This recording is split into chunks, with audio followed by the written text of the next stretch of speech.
Champ Creates here. Got another video for you. Hope you're enjoying your weekend. I wanted to do another old school comics for you guys. I like to do these every now and then, just to dig through my boxes, pull out something cool, either that I remember really liking or something that I don't even remember reading or something that I don't even remember buying. So sometimes we get some good stuff, sometimes we get some not so good stuff. But it's always something that's a little bit interesting from pulling out of my boxes at home here. So the other day I was going through some boxes and I came across this one, and I have to be honest, I did not even remember owning this. And then I reread it, and so we'll talk about that. First and foremost, if you're not already subscribed to the channel, please subscribe, hit the bell for notifications, all that good stuff.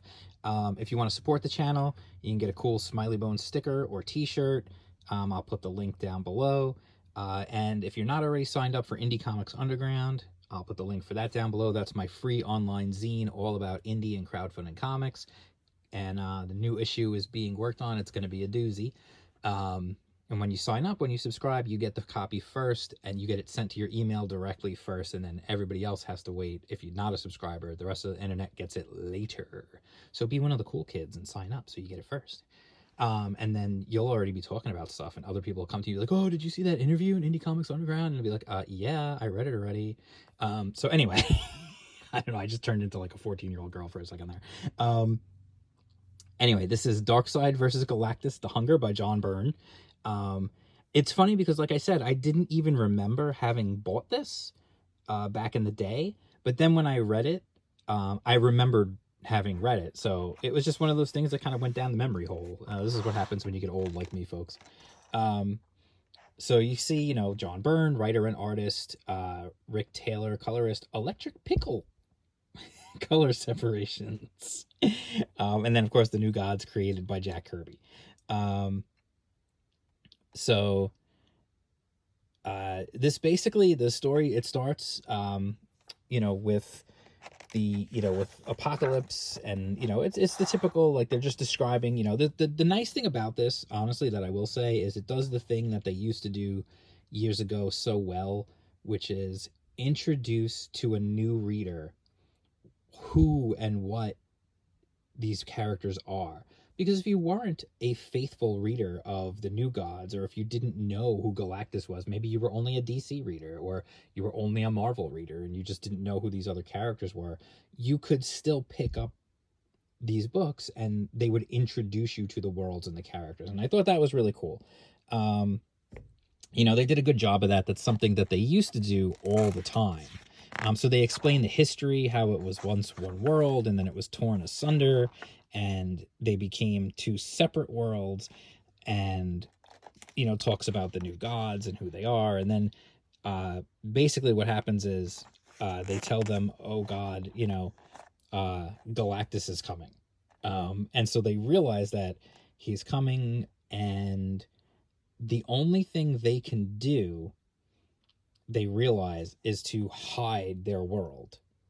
Now Darkseid is spying on them and figuring out what to do, like what are they talking about, what are they doing. And then eventually they find, they figure out, like, the Silver Surfer shows up, and he can't find, because they make it look like they blew up New Genesis. Like, they make it look like they already set it on fire and blew it up, and like, but it turns out, no, that's their way that they hid it. And then Surfer shows up, and he's on Apocalypse, and of course he's attacked. And then Darkseid's trying to figure out, like, how to get rid of him. And then we actually get, what's interesting is, it's kind of cool. You get this basically the story of Galactus. And the interesting thing is, you've got a DC character telling the story of where Galactus came from. So when he talks about it, he talks about the Watchers, he talks about how Galactus was formed. And it's interesting because you're getting this story of a Marvel cosmic character being told to you by a DC cosmic character.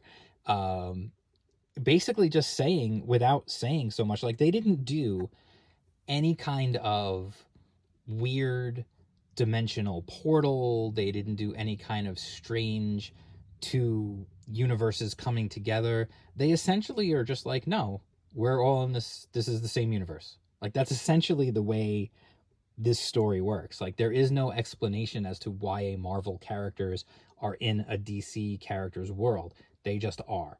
It's just, you accept it. It is what it is. And it's actually kind of cool that they did that. And it takes place obviously before Silver Surfer knows who he is. He's still the Herald of Galactus and still working for him and doesn't know what he's doing. And they explain how Galactus works, and then he shows up on Apocalypse and he's like tearing stuff up, and Darkseid's trying to take him down. And what they do, they explain that Galactus is very, very hungry. So he's weak, because it's been a while since they found a planet to feed him. So he's fighting, and so that's why, like, Apocalypse is, like, why Darkseid using Apocalypse is able to actually, like, rock Galactus a little bit. Never really takes him down. I mean, he does go down to one knee, but that's about as far as it goes. And then what's cool is, this whole time, the characters on New Genesis have just been watching.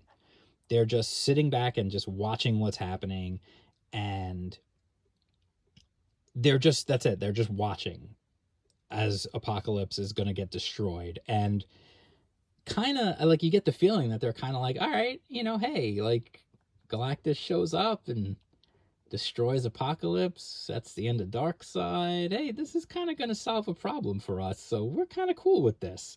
And it's kind of not, it's not very heroic. And then Orion is like, yeah, this is terrible. We can't just do this.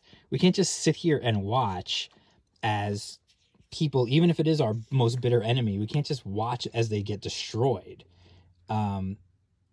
because we just did nothing. So he goes, and then even then it's funny because they're like, well, he made his decision. Not even we're going to go help him or anything like that, or we're going to even try and stop him. It's just, no, all right, well, whatever. And it's like, what? You're not even going to, like, go to help him? Like, aren't you the good guys? So it's kind of cool, actually. And then you get this nice brawl between Silver Surfer and Orion, and Surfer pretty much kicks his butt. And things are just going bad and getting from bad to worse for anyone who's on Apocalypse. But interestingly enough, Darkseid, which is actually really cool, he basically plots this little scheme to make Silver Surfer remember his history. And when he does, it throws him off. He remembers everything.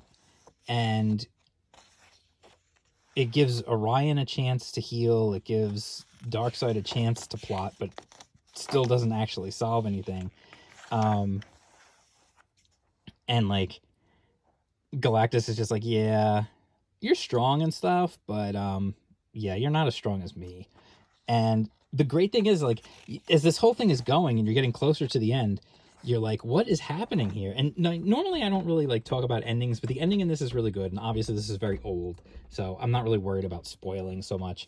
The ending turns out, and by the way, I just want to say, like, the John Byrne art is out of this world. I know that was a terrible pun, and I actually didn't even mean to do it, and I'm a big fan of puns, especially bad ones. So Galactus actually just, like, says, no, we're wiping your memory again. I know one day you're going to turn on me, but it's not today. And he's going to feed, like, his machine is finished. He's about to feed. You're like, oh, snap. What is going to happen here? Are they actually going to destroy Apocalypse in this weird crossover standalone book? But then it turns out there's no energy. There's nothing there. The planet itself is dead. So there's nothing for Galactus to eat. So even though he went through this whole invasion and everything else in this giant battle, there's nothing for him to eat. It's not going to feed him. So he's just like, all right, well, then I guess we got to just find another world. Forget it. And Galactus asks Darkseid, like, if you knew it was it was dead, if you knew there was nothing here, why did you defend it like that? And basically Darkseid just says, I defended it like that because it's mine, and you're not going to take it from me. And it was a really cool interaction between the two. It really like cements both characters in a really cool way. And it's a great little standalone story. And then even like, you know, he was like, well, what about New Genesis? You know, his little Desaad, his little like henchman is like, what about New Genesis? He's like, no, New Genesis is my prize to win, not Galactus. And in a way, it's kind of funny because in a way, they kind of come off making Darkseid look better than the people of New Genesis. Because he's like, I'm not going to sell them out, even though they sold me out to try and use Galactus to destroy me, except for Orion, obviously. But he's like, I'm not going to sell them out because I'm going to take them over. And when they are crushed, it's going to be because I do it, not somebody else.